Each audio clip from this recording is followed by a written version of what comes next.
உங்களை இந்த ஆழ்ந்த அலசலுக்கு வரவேற்கிறேன். இப்போ நம்ம நிறைய வேலைகளுக்கு நடுவுல ஒரு குறிப்பிட்ட டாபிக்க பத்தி முழுசா தெரிஞ்சுக்கணும்னு ஆர்வத்தோட வந்திருக்கீங்க. உங்களுக்கான நிகழ்ச்சி தான் இது. ஆமாம், கண்டிப்பா. இன்னைக்கு நம்ம அலச போற தலைப்பு கேட்கும் போதே கொஞ்சம் வித்தியாசமா இருக்கும். சுவாச கடைசல், மரணமில்லா பெருவாழ்வின் ரகசியம். இதுக்காக நாம எடுத்துக்கிட்ட ஆதாரங்கள் அண்டம் குரல் வெளியீட்டோட பாகம் 1 மற்றும் 2ல வந்த கட்டுரைகள். அதுல இருக்கிற குறிப்புகள் ரொம்பவே ஆழமானவை. கரெக்ட். இந்த ஆழ்ந்த அலசலோட நோக்கமே என்னன்னா, ஆயிரக்கணக்கான வருஷங்களுக்கு முன்னாடி சித்தர்கள் பாடிய பாடல்களுக்கும் இன்னைக்கு இருக்கிற நவீன மருத்துவ அறிவியலுக்கும் ஒரு பெரிய தொடர்பு இருக்குன்னு இந்த கட்டுரைகள் வாதிடுது. உங்கள மாதிரியே எனக்கும் அதை படிக்கும்போது ரொம்ப ஆச்சரியமா இருந்துச்சு. சரி, இதை கொஞ்சம் விரிவாக பார்ப்போம். என்னோட இந்த அலசல்ல இணைய இந்த கட்டுரைகளோட அறிவியல் மற்றும் தத்துவார்த்த கூறுகளை விளக்க நம்ம நிபுணரை அழைக்கிறேன். ஆரம்பிக்கலாமா? கண்டிப்பா ஆரம்பிக்கலாம். இந்த கட்டுரைகளை படிக்கும்போது எனக்கு தோன்றின முதல் விஷயம் என்னன்னா, மூச்சு காற்றுங்கிற ஒரு சாதாரண விஷயத்த இவங்க எவ்வளவு நுட்பமா பிரிச்சு மேஞ்சிருக்காங்க அப்படிங்கிறது தான். நாம டெய்லி சுவாசிக்கிறோம், ஆனா அதுல அப்படி என்ன இருக்குன்னு தோணும். ஆமா, நாம தினமும் ஆயிரக்கணக்கான முறை சுவாசிக்கிறோம். ஆனா இந்த குறிப்புகள் அந்த சாதாரண சுவாசத்தை ஒரு மிகப்பெரிய உயிரியல் மற்றும் ஆன்மீக கருவியா எப்படி மாத்தலான்னு பேசுது. நாம நேரா அந்த கட்டுரைகளோட ஆரம்பத்துக்கே போயிடுவோம். அண்டம் குரல் குறிப்புகள்ல திருமூலரோட திருமந்திரம் பாடல்ல இருந்து ஒரு வரிய ரொம்ப அழுத்தமா பதிவு பண்ணிருக்காங்க. ஏற்றி இறக்கி இருக்காலும் மத்திப்பார் அப்படிங்கிற வரிதான் அது. ஓ, அந்த மத்து உவமை. ஆமா, மூச்சை உள்ள இழுப்பது ஏற்றி, வெளியே விடுறது இறக்குன்னு தெரியும். இதுல பெருசா சொல்றதுக்கு ஒண்ணும் இல்ல. ஆனா கட்டுரை ஆசிரியர் இந்த மத்திப்பார் அப்படிங்கிற வார்த்தைக்கு ரொம்ப முக்கியத்துவம் கொடுக்கிறாரு. இத வெறும் மூச்சு பயிற்சின்னு சொல்லாம ஒரு கடைசல், அதாவது சேர்னிங் அப்படின்னு ஏன் வாதிடுறார்? அதுதான் இந்த கட்டுரையோட மைய புள்ளியே. ஆசிரியர் அந்த மத்து உவமைய ரொம்ப ஆழமா பாக்குறாரு. பழங்காலத்துல தயிர் கடவாங்க இல்லையா? ஆமா, கயிற்றால மாத்தி மாத்தி இழுப்பாங்க. கரெக்ட். மத்த கயிற்றால கட்டி கடைபவர்கள் ஒரு முறை இடதுபுறமும் மறுமுறை வலதுபுறமும் மாற்றி மாற்றி இழுப்பாங்க. அது ஒரு ரிதம்ல, ஒரு குறிப்பிட்ட சுழற்சியில நடக்கும். திருமூலர் நமது 2 நாசிகளையும் அந்த ஓமையோட ஒப்பிடுறாருன்னு கட்டுரை சுட்டி காட்டுது. 2 நாசிகள் வழியாவும் மூச்சை கையாண்டு ஒரு மத்து மாதிரி கடைபவர்கள் உடலோட தேய்மானத்தை தடுத்து மரணத்தை வெல்வாங்கன்னு சித்தர்கள் நம்பினாங்கன்னு சொல்றாங்க. சரியா சொன்னீங்க. கட்டுரையில இத வெளிப்புற சுவாசம்னு பிரிக்கிறாங்க.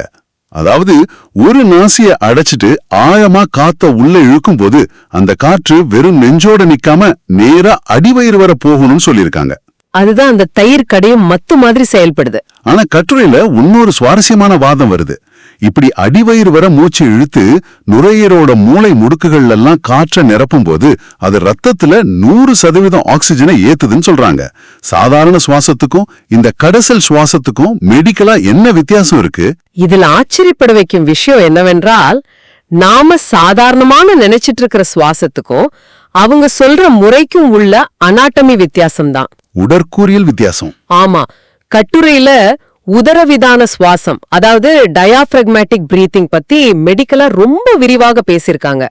சாதாரணமாக நாம சுவாசிக்கும் பொழுது நுரையீரலோட மேற்பகுதியை மட்டும்தான் பயன்படுத்துறோம். அதாவது 30% மட்டும்தான் பயன்படுதா? ஆமா, வெறும் 30% கொள்ளளவு மட்டும்தான் நாம அன்றாடம் பயன்படுத்துறோம்னு அறிவியல் பூர்வமா முன்வைக்கிறாங்க. ஆனா கிராவிட்டி காரணமா நுரையீரலோட கீழறைகள்ல, அதாவது லோயர் லோப்ஸ்ல தான் ரத்த ஓட்டம் ரொம்ப அதிகமா இருக்கும். அப்போ ரத்தம் அதிகமா இருக்கிற பகுதிக்கு நாம காற்று அனுப்புறதே இல்லைன்னு கட்டுரை சொல்லுதா? சரியா பிடிச்சிங்க. கட்டுரையின் வாதமும் அதுதான். நீங்க அடிவயிறு வரை மூச்சை இழுக்கும்போது அந்த உதரவிதானம் கீழ் நோக்கி இறங்கி நுரையீரலோட கீழறைகளை முழுமையா திறக்குது. அங்கதான் அதிக ரத்த ஓட்டம் இருக்கு. கரெக்ட். அங்கதான் அதிக ரத்த ஓட்டம் இருக்கிறதால காற்று நேரடியாக அங்கே போகும்போது ஆக்சிஜன் பரிமாற்றம் 100% சாத்தியமாகுதுன்னு ஆசிரியர் விளக்குறாரு. கட்டுரையே தொடர்ந்து படிக்கும்போது அழுத்த மாறுபாடு, அதாவது பிரஷர் கிரேடியன்ட் அப்படிங்கிற விதியை பத்தி பேசுறாங்க. அது ரொம்ப இன்ட்ரெஸ்டிங்கான பகுதி. உடம்புக்குள்ள எங்க வெற்றிடம் இருக்கோ அங்கே காற்று தானாகவே பாயும் அப்படிங்கிற பிசிக்ஸ் விதியை எப்படி இந்த சுவாசத்தோட தொடர்பு படுத்துறாங்க, இது எப்படி உள்ளுறுப்புகளுக்கு ஒரு மசாஜ் மாதிரி செயல்படுதுன்னு கட்டுரை விளக்குது. இந்த குறிப்பிட்ட பகுதி ரொம்ப நுட்பமா எழுதப்பட்டிருக்கு. நீங்க அடிவயிறு வரை மூச்சை இழுத்து நுரையீரலை விரிய செய்யும் போது கீழ் நோக்கி இறங்கும் உதரவிதானம் வயிற்று பகுதியில் உள்ள கல்லீரல், சிறுநீரகம், குடல் மாதிரியான இன்டர்னல் ஆர்கன்ஸ் மேல ஒரு மென்மையான அழுத்தத்தை கொடுக்குது. மூச்சை வெளியே விடும்போது அந்த அழுத்தம் ரிலீஸ் ஆகுது. ஆமா, இந்த தொடர்ச்சியான அழுத்தம் மற்றும் தளர்வு தான் அந்த மசாஜ் எஃபெக்ட் உருவாக்குது. கட்டுரையின்படி இந்த இயக்கம் உள்ளுறுப்புகளை தேங்கி இருக்கும் மெட்டபாலிக் வேஸ்ட், அதாவது வளர்ச்சிதை மாற்ற கழிவுகளை நிணநீர் மண்டலம் வழியா வெளியேற்ற பெரிதும் உதவுது. அப்படியானால் மூச்சை இழுப்பதும் விடுவதும் ஒரு மெக்கானிக்கல் ப்ராசஸ் மாதிரி உள்ளுறுத்துகளை தூய்மைப்படுத்துதுன்னு எடுத்துக்கலாம்.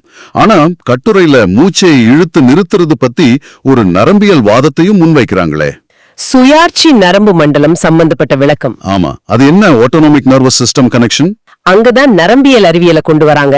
நாம மூச்சை ஆழமா இழுத்து உள்ள நிறுத்தும் போது உடல்ல உள்ள வேகஸ் நரம்பு தூண்டப்படுறதா மருத்துவ தரவுகளை மேற்கோள் காட்டுறாங்க. வேகஸ் நரம்புனா மூளையையும் வயிற்றையும் இணைக்கிறதா? எக்ஸாக்ட்லி. இந்த நரம்பு மூளையையும் வயிற்றையும் இணைக்கிற ஒரு மிக முக்கியமான தொடர்பு பாலம். இது நமது உடலோட ரெஸ்ட் அண்ட் டைஜஸ்ட் நிலைக்கு, அதாவது பாராசிம்பத்தட்டிக் நர்வஸ் சிஸ்டம்க்கு பொறுப்பானது. அப்போ மன அழுத்தம் குறையும். ஆமா, தற்போதைய மருத்துவ கண்ணோட்டத்துல பார்த்தால் இந்த வேகஸ் நரம்பு தூண்டப்படும் போது இதய துடிப்பு சீராகுது, நாள்பட்ட மன அழுத்தம் குறையுதுன்னு கட்டுரை வாதிடுது. அப்ப திருமூலர் சொன்ன அந்த மத்திப்பார் அப்படிங்கிற வார்த்தைக்குள்ள நரம்புகளை அமைதிப்படுத்துற இந்த அறிவியலும் இருக்குதுன்னு சொல்றாங்க. அதுதான் ஆசிரியரோட நிலைப்பாடு. இங்கேதான் விஷயம் ரொம்ப சுவாரஸ்யமாக மாறுது. ஏன்னா சித்தர்கள் இதை வெறும் தத்துவமாவோ கோட்பாடாவோ மட்டும் விட்டுவிடல, இதற்கான சரியான செயல்முறையையும், அதாவது டெக்னிக்கையும் அவங்க கொடுத்திருக்காங்கன்னு அண்டம் குரல் 2ஆம் பாகம் விவரிக்குது. அந்த செயல்முறை ரொம்ப முக்கியம். அந்த செயல்முறையின்படி ஒரு நாசியை அடைத்து மூச்சை மிக மிக ஆழமாக உள்ளே இழுக்க வேண்டும். உள்ளே ஒரு சொட்டு இடம் கூட காலியாக இருக்கக்கூடாது. இந்த காற்று அடிவயிறு வரை சென்று முட்டி நிற்கும் போது வயிறு ஒரு பலூன் போல நன்றாக விரிய வேண்டும். கரெக்ட். அதன் பிறகு எந்த வேகத்தில் இழுத்தோமோ அதே வேகத்திலோ அல்லது அதைவிட மிக மெதுவாகவோ மூச்சை வெளியேற்ற வேண்டும். இந்த நுட்பத்தை வாசி யோகத்தோட கட்டுரை எப்படி பொறுத்துகிறது? வாசி யோகம் பத்தி கட்டுரை முன்வைக்கும் வாதம் மிக தெளிவானது. வாசி யோகத்துல ஈடுபடும் ஒருவர் தனது சுவாசத்தை எப்போதுமே வயிற்று பகுதியிலிருந்துதான் இயக்கணும்னு குறிப்பிடுறாங்க. மார்பில் மட்டும் சுவாசிப்பது அரை குறையானது. ஆமா, அது அரை குறையானதுங்கிறது கட்டுரையின் ஆணித்தரமான கருத்து. வயிற்றிலிருந்து சுவாசிப்பதன் மூலமே அந்த மத்து போன்ற அகச்சுழற்சி உடலுக்குள் உருவாகுதுன்னு அவங்க விளக்குறாங்க. இந்த அகச்சுழற்சி, இன்டர்னல் சேர்னிங் அப்படிங்கிற வார்த்தையை கட்டுரை திரும்ப திரும்ப பயன்படுத்துது. தயிரை கடைந்தால் வெண்ணெய் திரண்டு வருவது போல இந்த மூச்சை கடைவதன் மூலம் உடலுக்குள் ஓஜஸ் எனப்படும் ஒரு உயிர் சக்தி உற்பத்தி ஆகிறதா அவங்க சொல்றாங்க. ஆமா, ஓஜஸ். நவீன மருத்துவ கலைச்சொற்களை பயன்படுத்தி வந்த கட்டுரை திடீர்னு இந்த ஓஜஸ் அப்படிங்கிற வார்த்தையை பயன்படுத்தும் போது அதை எப்படி வரையறுக்கிறாங்க?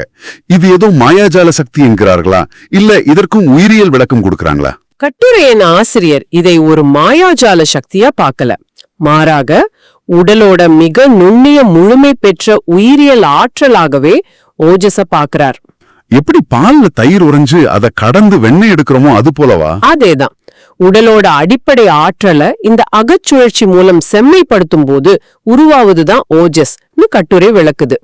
வயிற்று பகுதியில திரட்டப்படும் இந்த பிராண சக்தி மெல்ல மெல்ல அண்ணாக்கு மற்றும் அடிநாக்கு வழியாக மேல் நோக்கி ஏற்றப்படுதுன்னு அந்த செயல்முறைய விவரிக்கிறாங்க.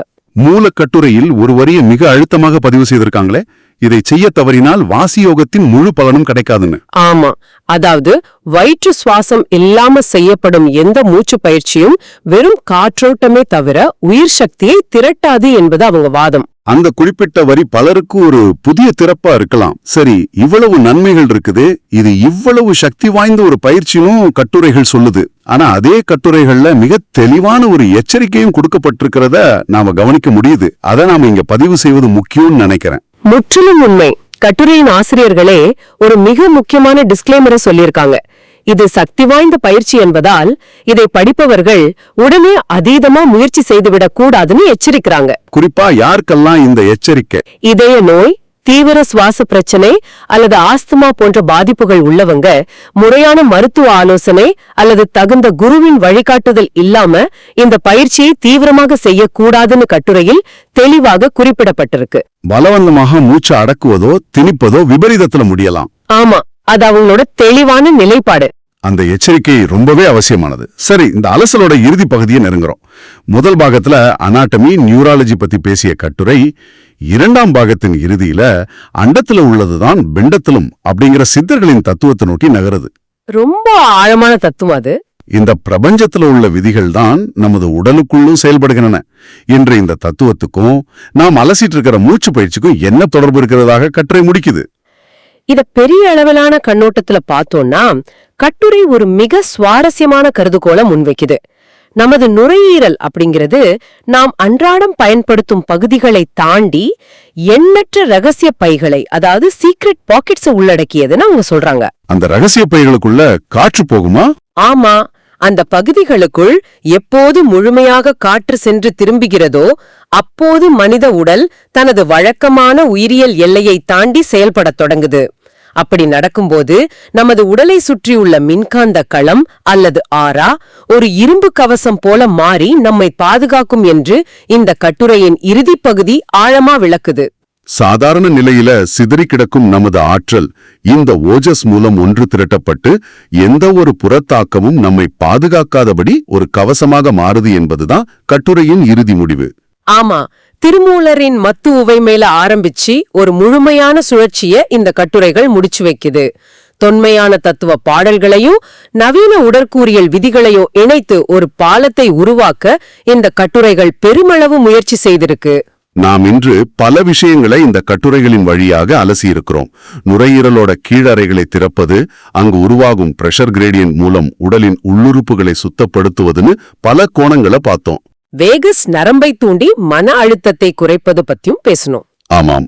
அதன் பிறகு வாசி யோகத்தின் மூலம் வயிற்றை கடைந்து ஓஜஸ் அப்படிங்கிற உயர் சக்தியை உருவாக்குவது குறித்தும், இறுதியாக அது எப்படி ஒரு மின்காந்த கவசமாக மாறுது அப்படிங்கிற கட்டுரையின் வாதத்தையும் தெளிவாக பார்த்துவிட்டோம். கண்டிப்பா. தகவல் பெருவெள்ளத்துல சிக்கி தவிக்கும் உங்களுக்கு இந்த அலசல் ஏன் முக்கியம்?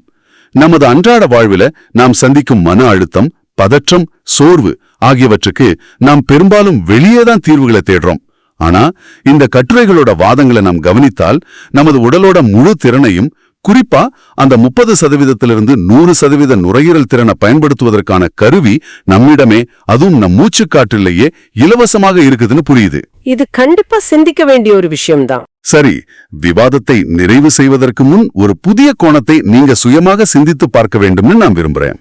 இன்னைக்கு நாம் நமது உடலோட செயல்பாடுகளை அளவிட ஸ்மார்ட் வாட்ச்களையும் ஃபிட்னஸ் டிராக்கர்களையும் பல்வேறு நவீன கருவிகளையும் முழுமையா நம்பி இருக்கிறோம். தூக்கத்தை கூட வாட்ச் வச்சுதான் செக் பண்றோம். ஆமா, நமது இதய துடிப்பு எவ்வளவு, நாம் எவ்வளவு ஆழமாக தூங்கினோம் என்பதை கூட ஒரு மின்னணு கருவிதான் நமக்கு சொல்ல வேண்டியிருக்கு. ஆனா இந்த கட்டுரைகளில் குறிப்பிடப்பட்டுள்ள சித்தர்கள் எந்த ஒரு வெளிப்புற தொழில்நுட்பமும் இல்லாத காலத்துல வெறும் ஆழ்ந்த கவனிப்பின் மூலம் தங்களது உடலையே ஒரு முழுமையான ஆழ்வகமாக மாற்றியிருக்காங்க. அதான் ஆச்சரியமான விஷயம். அப்படி என்றால் கருவிகளை சார்ந்திருக்கும் நமது நவீன வாழ்க்கை முறை நமக்குள் நடக்கும் மாற்றங்களை நாமே உணர்ந்து கொள்ளும் அந்த உள்நோக்கு திறனை நம்மிடம் இருந்து மழுங்கடித்து விட்டதா? தொழில்நுட்பம் வளர வளர நமது சொந்த உடலோட மொழியை புரிந்து கொள்ளும் தகுதியை நாம் இழந்து வருகிறோமா? இதை பற்றி கொஞ்சம் ஆழமாக யோசித்து பாருங்கள். இந்த சிந்தனையோடு இன்றைய ஆழ்ந்த அலசலை நிறைவு செய்கிறோம்.